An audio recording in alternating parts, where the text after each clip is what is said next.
रात के 2 बज रहे थे और विराट मेघालय और असम बॉर्डर के बीच पड़ने वाली किश्नोई नदी को पार कर रहा था। दूर दूर तक अंधेरा छाया हुआ था। एक गहरे सन्नाटे ने किश्नोई नदी को घेर कर रखा हुआ था और उसी नदी के ऊपर काले बादल मंडरा रहे थे, जिन्हें देखकर ऐसा लग रहा था कि किसी भी पल वो बरसने वाले हैं। नदी में घुटनों तक पानी था जो धीमी रफ्तार के साथ बहे जा रहा था। विराट के एक हाथ में मोबाइल का टॉर्च था तो दूसरे हाथ में साइकिल का हैंडल। विराट पैदल पैदल मोबाइल के टॉर्च की रोशनी के सहारे नदी पार कर ही रहा था कि तभी उसका मोबाइल बजने लग जाता है। विराट फोन उठाते हुए कहता है, हाँ वन्ना बोलो। मोबाइल के अंदर से एक औरत की आवाज सुनाई देती है। कहाँ तक पहुंचे आप जी? किश्नोई नदी तक पहुंच गया हूं वन्ना, बस ये किश्नोई नदी पार की और फिर मैं सीधे तुम्हारे पास।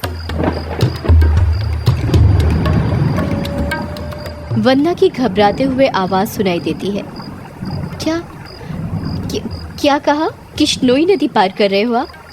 और नहीं तो क्या, अब तुम्हें तो पता ही है कि बंगला मुडा गांव से रोगंका मुचा गांव जाने का एकमात्र यही रास्ता है और वो भी नदी पार करके जाना पड़ता है। आपको इतनी रात में वापस नहीं आना चाहिए था, ग्रेवयार्ड कोठी में ही रुक जाना चाहिए था। आपको पता है ना नदी के पास वो घूमती है। विराट हैरानी के साथ पूछता है, वो घूमती है मतलब? आपको सब पता है पर फिर भी आप जानबूझकर ऐसा बोल रहे हैं ना। माँ जी ने बताया था ना कि नदी पार करते वक्त उसका नाम नहीं लेना चाहिए वरना वो सच में आ जाती है। वंदना, तुम भी ना कहाँ माँ की बातों में आ गई। लगता है माँ ने तुम्हें भी यक्षिणी की कहानी। विराट अपनी बात पूरी करता उससे पहले ही वंदना घबराते हुए कहती है, श्श, चुप हो जाओ जी। हे काली माँ, मेरे पति की रक्षा करना और अनजाने में इनसे जो अनर्थ हुआ है उसके लिए माफ कर देना। अब ये कभी उसका नाम नहीं लेंगे। विराट हंसते हुए कहता है, क्या वंदना, तुम भी ना, ये यक्षिणी वक्षिणी कुछ नहीं होती, समझी तुम। ये सब बस मनगढ़ंत बातें हैं जो गांव वालों ने बनाई है और कुछ नहीं। आप नहीं मानते तो मत मानिए, पर मैं तो मानती हूँ। आप ना जल्दी से आ जाइए बस।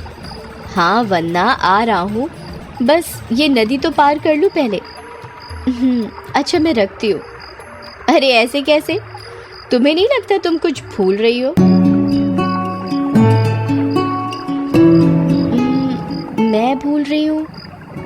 क्या भूल रही हूँ? यक्षिणी के बारे में याद रख सकती हो, लेकिन ये याद नहीं रख सकती कि आज हमारी शादी की सालगिरह है। गलती हो गई जी, माफ कीजिएगा। आपकी फिक्र में तो मैं भूल ही गई थी। विराट मुंह बनाते हुए कहता है, अब भूल गई थी तो उसकी सजा तो मिलेगी तुम्हें। सजा के लिए तैयार रहना। वन्ना प्यार से पूछती है, अच्छा तो क्या सजा देंगे आप? तुम्हारी सजा ये है कि तुम्हें आज रात भर जागना पड़ेगा। वन्ना शर्मा जाती है और शर्माते हुए कहती है, आप भी ना कैसी कैसी बातें करते हैं आप। अरे अपनी पत्नी से ऐसी बातें नहीं करूंगा तो किससे करूंगा। ठीक है, आ जाइए, मैं इंतजार कर रही हूँ आपका, जल्दी आना। वन्ना फोन कट कर देती है और विराट वापस से नदी पार करने लग जाता है।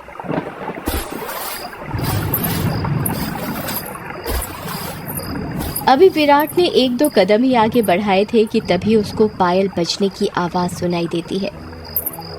विराट को लगता है कि उसके पीछे से कोई लड़की भागते हुए निकली हो। पायल की आवाज सुनकर विराट जहां पर था वहीं पर रुक जाता है और पीछे मुड़कर देखने लग जाता है। जब वो पीछे मुड़ता है तो सिवाय अंधेरे के उसे कुछ दिखाई नहीं देता। उसके पीछे कोई नहीं था। ये वंदना भी ना यक्षिणी का नाम लेकर मेरे मन में उसका वहम डाल दिया और वही वहम डरा रहा है अब मुझे। और वैसे भी मैं तो खुद यक्षिणी से मिलना चाहता हूँ। बड़े चर्चे सुने हैं उसके, सुना है बड़ी खूबसूरत है। इतना कहकर विराट वापस से आगे बढ़ने लग जाता है। विराट मुश्किल से अभी 1-2 कदम चला ही था कि तभी उसे नदी के किनारे पर एक काला साया दिखाई देने लग जाता है।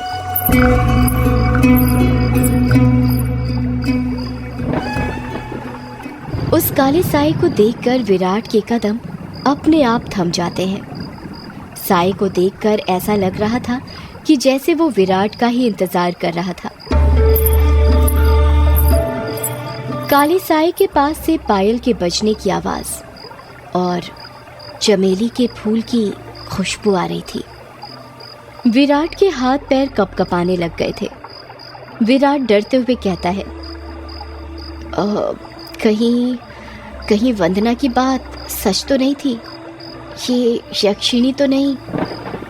विराट उस साए को देखकर इतना डर गया था कि उसका पूरा चेहरा पसीने से लथपथ हो गया था। विराट के हाथ पैर ठंडे पड़ गए थे। उसका दिल जोरों से धड़कने लग गया था। उसकी समझ में नहीं आ रहा था कि वो क्या करे। विराट डरते हुए कहता है, कौन है वहां पर? कोई जवाब नहीं आता है। सन्नाटा अभी भी छाया हुआ था। विराट अपने मोबाइल का टॉर्च उस काले साए पर मारने लग जाता है। जब उस टॉर्च की रोशनी उस काले साए पर पड़ती है तो विराट देखता है कि वो साया किसी और का नहीं बल्कि एक लड़की का था। नदी के किनारे पर एक बहुत ही खूबसूरत लड़की खड़ी थी, जिसकी उम्र करीब 24 साल और लंबाई 5 फीट 2 इंच थी। उसकी लंबी सी गर्दन, गुलाबी से होंठ, बाल खुले हुए जो उसकी कमर तक आते थे, उसका गोरा बदन और उसी गोरे बदन पर उसने काली साड़ी पहन रखी थी। वो लड़की किसी अप्सरा से कम नहीं लग रही थी। वो इतनी खूबसूरत थी कि कोई भी मर्द उसका रूप देखकर अपनी हदों को भूलकर उसकी बाहों में मदहोश होना चाहे। वो लड़की अपने हाथ से विराट को इशारा करते हुए अपने पास बुलाती है। उस लड़की को देखकर विराट भूल गया था कि यक्षिणी जैसी कोई चीज भी होती है। विराट अपनी साइकिल को वहीं पर छोड़ देता है और जल्दी जल्दी उस लड़की के पास जाने लग जाता है, जैसे उसके बदन में कोई आग लग गई हो। विराट उस लड़की के पास जाकर उससे धीरे से पूछता है, कौन हो तुम और यहाँ पर क्या कर रही हो? क्या नाम है तुम्हारा? लड़की अपने चेहरे पर मुस्कान लाते हुए कहती है, नाम में क्या रखा है? जो रखा है काम में रखा है। कैसा काम? लड़की विराट की आंखों में देखते हुए कहती है, वही काम जो तुम घर पर जाकर अपनी पत्नी के साथ करने वाले थे। तुम उसे आज रात भर जगाना चाहते थे ना? क्या तुम मुझे नहीं जगाओगे? उस लड़की की आंखों में एक नशा सा था, जिसे देखकर विराट सब कुछ भूल गया था। ऐसा लग रहा था जैसे वो उसके वश में आ गया हो। विराट भी उस लड़की की आंखों में देखते हुए कहता है, हाँ क्यों नहीं, मैं तुम्हें आज रात क्या कल परसों नरसों हमेशा जगा कर रखूंगा, कभी नहीं सोने दूंगा तुम्हें। इतना कहते ही विराट उस लड़की को अपने सीने से सटा लेता है और अगले ही पल दोनों नदी की रेत पर निर्वस्त्र पड़े हुए थे। दोनों के जिस्मों की गर्मी से रेत उनके शरीर पर चिपक गई थी। उस लड़की के बदन में से चमेली के फूलों की खुशबू आ रही थी। लड़की नीचे थी और विराट उसके ऊपर। विराट के माथे की पसीने की बूंद ये साफ जाहिर कर रही थी कि वो थक चुका था और उसके बदन की सारी ताकत खत्म होने वाली थी। पर उस लड़की का चेहरा देखकर ऐसा लग रहा था जैसे अभी कुछ हुआ ही नहीं था। उसके अंदर की प्यास अभी नहीं बुझी थी। विराट अपने चरमोत्कर्ष अवस्था में पहुंचने वाला था और कुछ ही पलों में वो उस लड़की के बदन पर ध्वस्त होने वाला था। तभी उसकी नज़र उस लड़की के वक्ष पर पड़ती है और वो देखता है कि उस लड़की के वक्ष पर धीरे धीरे झुर्रियां आने लगी थी।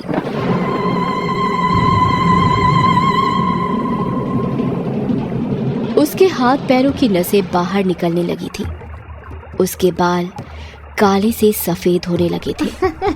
देखते ही देखते वो लड़की अचानक से बूढ़ी औरत में तब्दील हो जाती है। ये सब देखकर विराट की आंखें फटी की फटी रह गई थी। उसका गर्म बदन अचानक से ठंडा पड़ गया था। विराट कांपते हुए कहता है, कौन हो तुम? वो लड़की धीरे से कहती है, मैं यक्षिणी, तेरी मौत। ये सुनकर विराट के रोंगटे खड़े हो जाते हैं और वो झट से उससे दूर हटने लगता है। पर उसी वक्त यक्षिणी उसे अपने दोनों हाथों से पकड़ लेती है और कहती है, अभी कहाँ जा रहे हो प्रियतम? मेरी प्यास अभी बुझी नहीं है। तुम तो मुझे कल, परसों, नरसों हमेशा तक जगाना चाहते थे ना? क्या हुआ, थक गए या डर गए मेरा असली रूप देखकर? विराट उसका खौफनाक चेहरा देखकर इतना डर गया था कि कुछ नहीं बोल पा रहा था। उसको यक्षिणी की आंखों में खुद की मौत नजर आ रही थी। यक्षिणी गुस्से में कहती है, वासना की प्यास में तू ये भूल गया कमीने कि तेरी पत्नी वंदना तेरा घर पर इंतजार कर रही है और तू यहाँ पर मेरे साथ? तुम मर्द कभी एक स्त्री से प्यार कर ही नहीं सकते। तुम्हारी हवस कभी खत्म नहीं होने वाली। इतना कहकर यक्षिणी अपना हाथ विराट के सीने पर रख देती है। यक्षिणी के लंबे लंबे काले नाखून थे जो चाकू की तरह पहने थे। विराट डरते हुए कहता है, नहीं नहीं, ऐसा मत करो, जाने दो मुझे। जाने ही तो दे रही हो, भोली भेंटोला, भोली भेंटोला। इतना कहकर यक्षिणी अपना हाथ विराट के सीने के अंदर घुसा देती है और उसी वक्त जोर से काले बादल गरजने लगते हैं और बारिश होने लगती है। विराट के शरीर का खून नाखूनों के सहारे यक्षिणी के शरीर में जाने लगता है। जैसे जैसे खून यक्षिणी के शरीर के अंदर जा रहा था, वो वापस से जवान होती जा रही थी। यक्षिणी वापस से अपने पुराने रूप में आ गई थी और विराट का शरीर सूखकर सफेद पड़ गया था। उसके अंदर खून की एक बूंद तक नहीं थी, पर उसकी धड़कनें अभी भी चल रही थी। यक्षिणी अपना मुंह विराट के कान के पास ले जाती है और फुसफुसाते हुए कहती है, राम रो न राम रो, राम रो न राम रो। इतना कहकर यक्षिणी अपना खून से सना हाथ विराट के सीने से बाहर निकालने लग जाती है। जैसे ही यक्षिणी अपना हाथ विराट के सीने से बाहर निकालती है, विराट अपना दम तोड़ देता है, क्योंकि यक्षिणी के हाथ में विराट का दिल था जो सिकुड़ चुका था। अगले ही पल यक्षिणी विराट का दिल लेकर गायब हो जाती है, ठीक उस तरह जिस तरह बारिश की बूंदें होती हैं।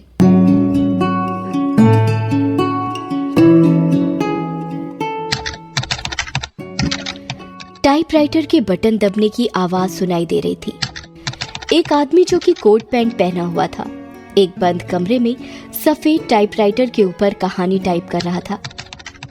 उस आदमी ने बड़ा सा गोल चश्मा पहना हुआ था। कमरे के अंदर चारों तरफ बुक सेल्फ रखी हुई थी, जिनमें करीब 1000 से भी ज्यादा किताबें जमी हुई थी। टेबल के ऊपर ही एक ऐश ट्रे थी, जिसमें कुछ आधी जली तो कुछ पूरी जली सिगरेट और ऐश रखी हुई थी। लेखक खुद से कहता है, चलो ये भाग तो पूरा हुआ। अब दूसरे भाग में वंदना अपने पति की मौत का बदला लेगी, साथ में यक्षिणी के अभिशाप का पता लगाएगी और उसे इस अभिशाप से मुक्ति दिलाएगी। रीडर्स को बहुत दुख होगा विराट की मौत से, पर क्या करें, मौतें होंगी तभी तो हॉरर कहानी आगे बढ़ेगी। इतना कहकर लेखक एक सिगरेट जलाता है और उसके कश खींचते हुए अपने मोबाइल से किसी को फोन करने लग जाता है। फोन के अंदर से उबासी लेते हुए आवाज सुनाई देती है, हेलो कौन? हेलो जगदीश, वो मैं बोल रहा था कि कहानी तैयार हो गई है। अच्छा सर, आप हैं? क्या कहा आपने? कहानी तैयार हो गई? ये तो बहुत अच्छी बात है सर, पर बुरा मत मानिएगा सर, ये बात आप मुझे सुबह भी बता सकते थे। इतनी रात में कॉल करने की क्या जरूरत थी? लेखक सिगरेट का कश खींचते हुए कहता है, क्या कहा इतनी रात में? आखिर अभी वक्त ही क्या हुआ है बस। लेखक ने इतना ही कहा था कि तभी उसकी नजर उसके हाथ की पुरानी सी वॉच पर पड़ती है और वो देखता है कि रात के 3:05 हो रहे थे। लेखक अपनी गलती महसूस करते हुए कहता है, अरे 3 बज गए, इतनी रात हो गई, मुझे तो पता ही नहीं चला, मुझे तो लगा अभी 9-10 बज रहे होंगे। कोई बात नहीं सर, मैं समझ सकता हूँ। आप इतनी लगन के साथ कहानी लिखते हैं कि आपको वक्त का एहसास ही नहीं होता। हाँ ये तो है, देखना जब ये किताब आएगी तो लोगों के रोंगटे खड़े हो जाएंगे। रात रात भर जाग कर ये कहानी लिखी है मैंने। वो तो होनी ही है सर, आखिर आपकी कहानी में जान होती है, इतनी जान कि सोए हुए मुर्दों को भी जगा दे और उनको भी कहानी सुनने के लिए मजबूर कर दे। वैसे अभी जो कहानी आपने लिखी है उसका नाम क्या है? इस कहानी का नाम है यक्षिणी एक डायन। मोबाइल के अंदर से हैरानी के साथ आवाज सुनाई देती है। क्या कहा सर? यक्षिणी? हाँ यक्षिणी, क्या हुआ, तुम इतने शॉक्ड क्यों हो रहे हो? सर मैंने सुना है ये जो यक्षिणी है ये आपके गांव के पास जो किश्नोई नदी है वहां पर घुमा करती है और मर्दों के साथ वो सब, यानी वही सब करके उन्हें मार देती है। हाँ तो सर आपको डर नहीं लगता जिस गांव में यक्षिणी घूमती है वहीं पर रहकर उसके बारे में कहानी लिखकर अगर यक्षिणी ने आपको कुछ कर दिया तो? जगदीश, यक्षिणी इतनी बुरी नहीं होती जितना गांव के लोग और तुम सब समझते हो। मतलब ये कि यक्षिणियां बहुत अच्छी होती हैं, इतनी अच्छी कि दूसरों की खुशी के लिए अपना सब कुछ कुर्बान करने के लिए तैयार हो जाएं। पर कभी कभी जिंदगी में कुछ ऐसी घटना घटती है कि आपकी पूरी जिंदगी बदल जाती है। कैसी घटना सर? मैं कुछ समझा नहीं। पौराणिक मान्यताओं के अनुसार हमारे ब्रह्मांड में अनेक लोक हैं जिसमें देवी देवताओं, सुर असुर, राक्षसों का वास होता है। इन सभी लोकों की दूरी पृथ्वी से अलग अलग है। कहा जाता है कि इन सभी लोकों में विष्णु लोक सबसे ऊपर है और सबसे निचला लोक यक्ष, यक्षिणियों और अप्सराओं का है जो पृथ्वी से सबसे नजदीक हैं। जो लोग पृथ्वी के सबसे नजदीक हैं उस लोक के देवी देवताओं की पूजा करने से वो देवी देवता जल्दी प्रसन्न होते हैं। जगदीश बीच में ही बोल पड़ता है, ऐसा क्यों सर? उस लोक के देवी देवता इतनी जल्दी प्रसन्न क्यों होते हैं? क्योंकि लगातार ठीक दिशा और समय पर किसी मंत्र की साधना करने से उन देवी देवताओं तक तरंगे जल्दी पहुंचती हैं। यक्ष यक्षिणियों के लोक में से ही एक यक्षिणी द्वापर युग के अंत में पृथ्वी पर आई थी जिसको एक अभिशाप मिला था, एक ऐसा अभिशाप जिसने उसकी जिंदगी बदल दी थी। कैसा अभिशाप सर? आप किस अभिशाप की बात कर रहे हैं और उसे ये अभिशाप किसने दिया था?